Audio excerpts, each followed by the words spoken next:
Episode 4 of Furious opens with Alice trying to call Danny after her confrontation with Marshall and his mother. Danny ignores the call as he's spending time with his son Liam, who lives in a care home due to his disability. And meanwhile, Catherine goes on a date with a man named Blanchard, introducing herself as Marta. She claims she used to be a sex worker and now advocates for sex workers' rights. Blanchard takes her back to his parents' house where they sleep together. However, when he calls her a slut, Catherine is immediately triggered and pulls away. Blanchard apologises, but asks her to leave early so his parents do not see her. Later that night, Alice calls Nora and asks her to help search for Isabel.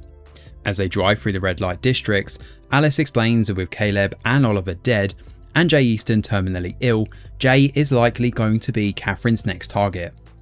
Nora also gives Alice some advice about being an FBI agent, telling her to withhold information when necessary, especially when powerful people like Jay Easton are involved.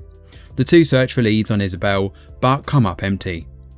The next morning, Catherine wakes at Blanchard's house and casually introduces herself to his mother. She refuses to leave, so Blanchard and his mother ask his father, Hal, to deal with her. Now, interestingly, Hal immediately recognises Catherine.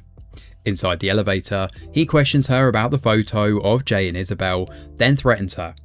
Catherine responds by drugging him, walking the guy to his car, and driving away with him.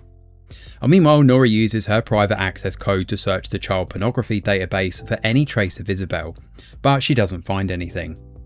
Alice then notices the hospital ID band on Isabel's wrist in the photo and wonders if she may be dead.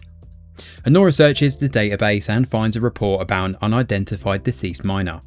The disturbing part? Well, Nora actually closed that case years ago herself. However, she keeps this from Alice. Now at the FBI office, Alice meets Danny, Frank and Marshall. The men notice her injured lip, but Alice refuses to explain what happened. They then prepare to question Emma Easton. Now Frank tells Danny not to show Emma the photo of Jay with Isabel, but Danny ignores him. During the interview, Emma insists the picture must be fake and becomes defensive of her family. Once Jay Easton arrives, the interview is shut down completely. Now afterwards, Alice and Danny agree that Emma is hiding something. On the drive to Isabel's last foster home, Danny asks about Alice's lip. She admits Marshall did not hit her, and instead she invited a date home and got rough with him. Danny's surprised by Alice's relationship with Payne, but also opens up about Liam and explains why he missed her call.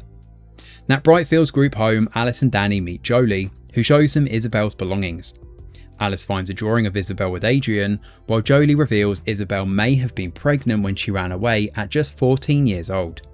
Danny is horrified by this and lashes out, accusing Jolie of failing to protect the girls.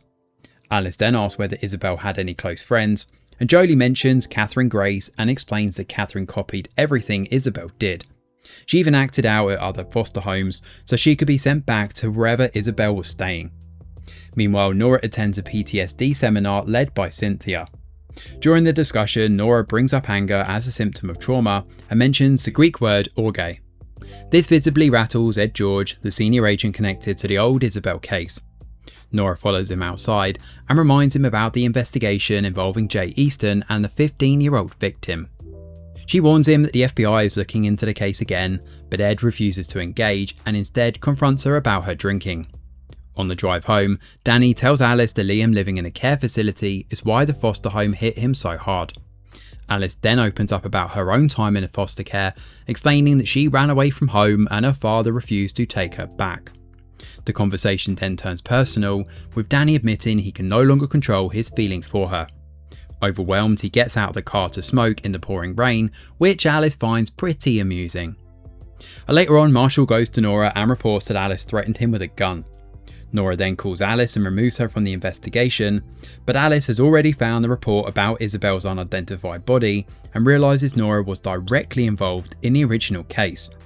Nora warns Alice to stop digging. And meanwhile, Catherine returns to Alden's house, where Alden asks her to be his girlfriend and says he loves her. Catherine accepts, bringing the episode to an end. So episode 4 slows the pace a little bit in Furious, but it does add some important pieces to the bigger mystery.